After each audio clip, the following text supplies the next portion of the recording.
We talk so much about SQL Server wait types, wait stats, the waiting and queuing model, and it is such an integral part of the performance tuning stuff we keep doing throughout the day when it comes to working with SQL Server. Now, the entire waiting framework, the wait stats, wait types, the wait time, and all of that has a lot of intricacies involved.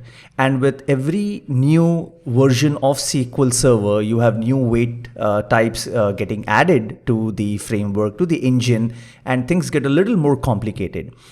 Well, complicacy is not an issue. I mean, if there are more things to look at, it's good. If there are more details to look at, it is good.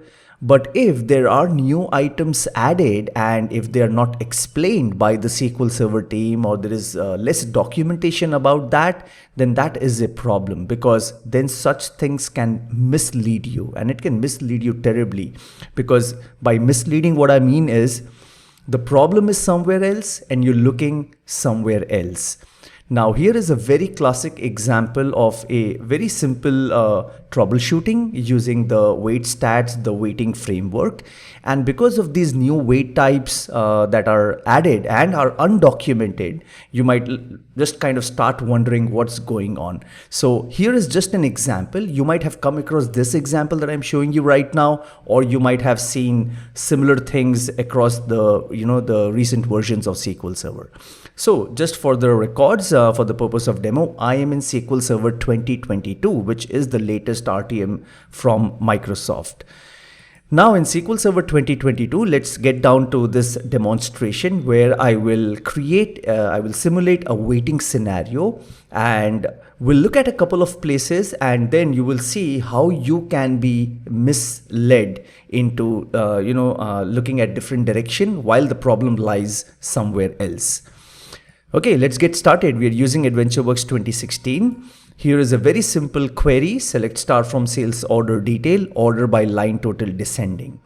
Okay, I'm going to turn on the actual execution plan. Let's go and execute this workload. This will take about a second or two, and yes, in about 2 seconds, the execution completes. If you jump over to the execution plan, you will observe that SQL Server decides to parallelize this query, right? Which means SQL Server is deploying multiple threads for the execution. You have a parallel plan in front of you.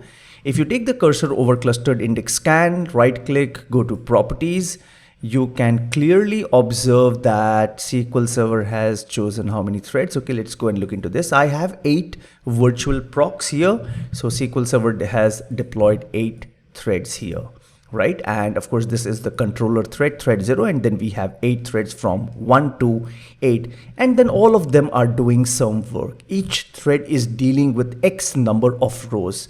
Thread number 1 is dealing with about 12,000 rows. Thread 2 is processing 17,000 rows. Thread 4 is just kind of dealing with half of what the others are working with. So you can see the distribution of work is kind of uneven. Anyway, that's a different discussion altogether. All that you can see is that the reading, the clustered index scan, the reading of the data, that work is spread across 8 threads, and these 8 parallel threads are doing that IO, that scanning. Okay, keep that in mind. Now, what I will do is I'm switching over to another window here. Let's close this one. I'm going to fire an update statement, right? I'm going to say update sales order detail, and I just want to modify one record. I'm saying set unit prices to 5.70, where unit price is 5.70 and sales order ID detail is 10. It's meaningless basically. It's just for the purpose of demo, just trying to update one record. The whole idea is to acquire a lock, an exclusive lock, so that my select query, my read operation will wait then, right? It will be blocked. That's the whole idea. So I'm going to select this portion, begin tran, and fire the update statement. And you will see now that one row is affected. So that one row out of about 121,000 rows that we have in sales order detail, that one row is logged. This session ID 80, holds an exclusive lock on this row. Now, if I go back to my original query and I'm going to execute this, this query now I mean, in hindsight, will read all the data except that one row. So it's going to wait on that one row. And because the read is going to be incomplete unless that row is read, the entire query, this entire thing is going to wait. In other words, all those 8 threads are going to wait. But this will be only one thread that is actually being blocked.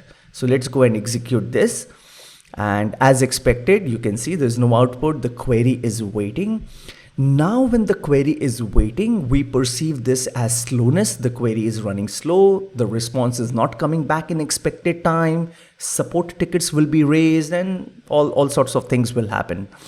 There could be so many reasons why the query is running slow. Why is it taking so much time?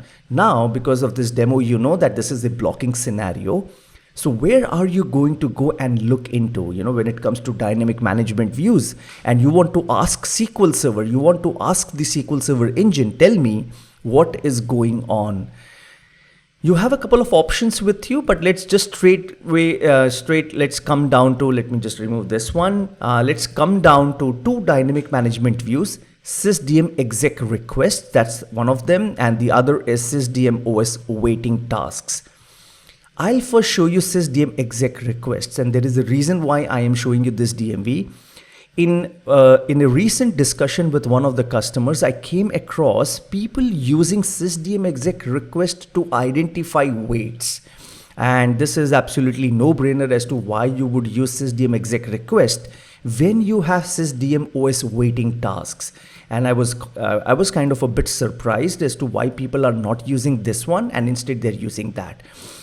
But then this gives you the information, and sometimes it gives you good information and accurate information. But here is a very classic example where this might mislead you. Okay, now you know that this is a blocking scenario. Session ID 77, let's zoom in. This is the one that is waiting. I simply ask sysdm exec request, give me the wait type and the wait time where the session ID is 77. Let's go and execute this. And you will see you get a wait type called cxsync_port. Have you even ever heard of this wait type? Okay, I didn't until SQL Server 2022. So this seems to be a new wait type in SQL Server 2022. It's a cxsync port. Sorry. You clearly know that this is a blocking scenario. So why are you getting all of this information? Okay, let's keep this on hold. cxsync port, keep this in mind. And yes, let's keep refreshing. Look at the wait time. So while I'm talking, the seconds are increasing, the wait time is increasing, which you can clearly observe. Now let's go and ask our favorite DMV, which is the destination, the go-to DMV, which is DIM OS waiting task. And I'm hoping that this will give us better and more accurate information. Let's go and execute this one. There you go. Now this is new stuff. For all the session IDs, I mean session ID 77 and all the execution context out there, which is from 0 to 8. So you have 0, 1, 2, 3. These are the thread contexts out there. You can see that there is cxsync port for all of them. But for one of them, which is this first execution context ID, I'm just assuming maybe the first thread number 1. The wait type is LCKMS, and really this is the culprit. This is the root cause, not all of this. So cxsync port here, now two things here, two learnings. The first is, what is this cxsync port suddenly out of nowhere? And this is a new wait type in SQL Server 2022. And as it turns out, this only means that parallel operations are happening. Probably this wait type was taken out from CX packet so that the CX packet numbers make a little more sense and are more meaningful, just like CX consumer. So this is what it is, and it is not documented by Microsoft. I haven't heard a lot about this or have not read much about this. So this is probably misleading you. And your root cause is LCKMS, which is of course waiting for a shared lock mode shared. This is what it means if you decode this LCKMS. So session ID 77, one of our threads, thread number 1, is waiting on LCKMS, and who is blocking? Session ID 80 is blocking. This is the session ID where we ran our update statement. okay, which is very clear and pinpoint bullseye here. And all of this here misleads you. And the most important part, let's go and run all of this. Most important part is stop looking at sysdm exec request. Stop looking at this.